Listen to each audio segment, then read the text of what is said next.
নমস্কার সবাইকে, আশা করি সবাই ভীষণ ভালো আছো। এই গরমের দুপুরে যখন কোনো কিছু খেতে ইচ্ছে করে না, তখন বানিয়ে ফেলো এরকম একটা মাছের ঝোল। খুবই সাধারণ একটা মাছের ঝোল যে কতটা অসাধারণ স্বাদের হতে পারে না খেলে বিশ্বাসই করবে না। নামমাত্র মশলা দিয়ে তৈরি হয় এই চারাপোনা মাছের কাঁচা লঙ্কার ঝোল। তাহলে আজকের রেসিপি হলো চারাপোনা মাছের কাঁচা লঙ্কার ঝোল, আর তার সাথে থাকছে আমার কিচেন টিপস। প্রথমে মাছে নুন হলুদ মাখিয়ে রেখে দিয়ে তারপরে সবজিগুলো কেটে নেব। সবজি এখানে বিশেষ কিছুই লাগে না, আলু পটল আর বেগুন দিয়ে এই মাছের ঝোল করব। সকাল সকাল আমার বর বাজারে চলে গেল মাছ আনতে।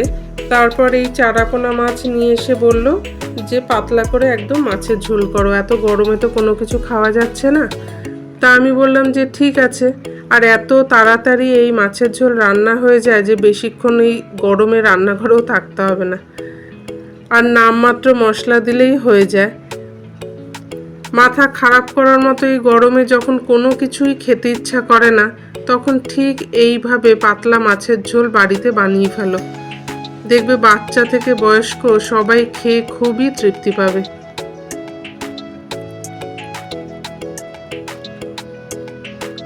আলুগুলোকে লম্বা করে কেটে নিলাম, তারপরে পটলের খোসা ছাড়িয়ে পটলগুলোকেও লম্বালম্বি 4 ভাগ করে কেটে নেব। আলু পটল বেগুন সব একই রকমভাবে কাটতে হবে, লম্বালম্বিভাবে। এই মাছের ঝোল বানাতে শুধু 2টো স্টেপ ফলো করতে হয়। এই 2টো স্টেপ যদি ফলো করা যায়, মাছের ঝোল এতটাই সুস্বাদু হয় যে না খেলে কেউ বিশ্বাসই করবে না। বেগুন পুরোটা লাগবে না, অর্ধেক বেগুন দেব। সমস্ত সবজি আমার কাটা হয়ে গেছে, এবার চলো মাছগুলোকে ভেজে নিই। গ্যাসে কড়াই বসিয়ে তাতে দিয়ে দিয়েছি সর্ষের তেল। এবার কিছুটা বড়ি ভেজে তুলে রাখবো। এই বড়ি মাছের ঝোলের মধ্যে দিলে মাছের ঝোলের স্বাদ আরও দ্বিগুণ হয়ে যাবে। বড়ি ভাজা হয়ে গেলে তুলে নেব। এবার ওই একই তেলের মধ্যে মাছগুলোকে এক এক করে দিয়ে ভেজে তুলে রাখবো।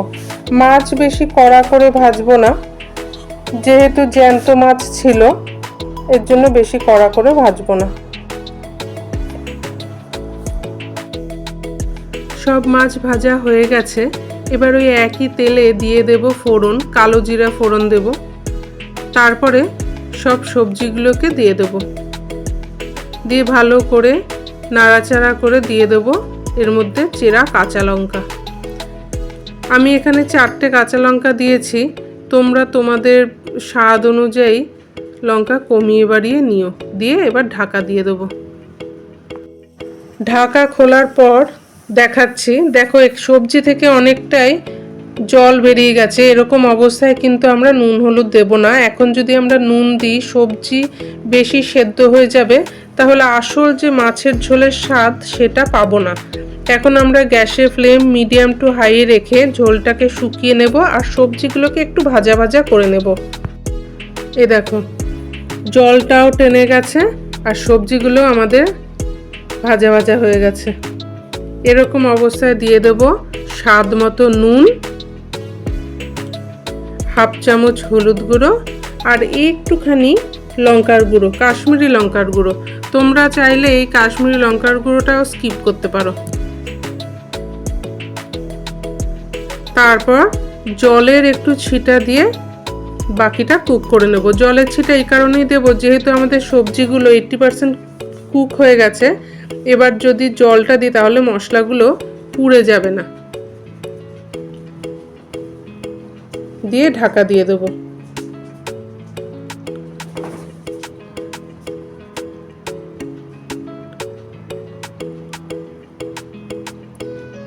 ব্যাস, আমাদের সবজিগুলো একদম রেডি, সেদ্ধ হয়ে গেছে। এবার এখানে দিয়ে দেব পরিমাণ মতো জল। সেদ্ধ হয়ে গেছে, এবার দিয়ে দেবো পরিমাণ মতো জল। আচ্ছা, এবার চলে আসি আমার কিচেন টিপসে। চাল ধোয়া জল, আমরা তো প্রত্যেক দিনই চাল ধুই। সেই চাল ধোয়া জল ফেলে না দিয়ে সেই জলের মধ্যে স্টিল ও কাচের প্লেট গ্লাস কিছুক্ষণ যদি ডুবিয়ে রাখো, ডুবিয়ে রেখে তারপরে ধুয়ে নিও, তারপরে দেখবে যে বাসনপত্র কিরকম ঝকঝক করছে। এবার ঝোল ফুটে গেছে, ফুটে যাওয়ার পর দিয়ে দেবো বড়িগুলোকে, তারপরে দিয়ে দেবো মাছ। মাছ দিয়ে বেশিক্ষণ ফোটাবো না, এই 2-3 মিনিট ফোটাবো।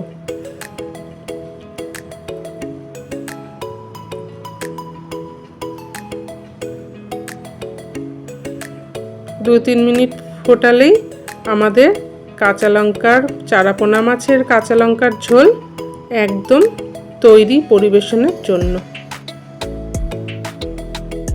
রেসিপিটা কেমন লাগলো আমাকে কমেন্টে কিন্তু জানিও। আবার আসবো অন্য কোনো নতুন রান্না নিয়ে। বিভিন্ন ধরনের রেসিপি পেতে হলে আমার চ্যানেলটিকে সাবস্ক্রাইব করে দিও।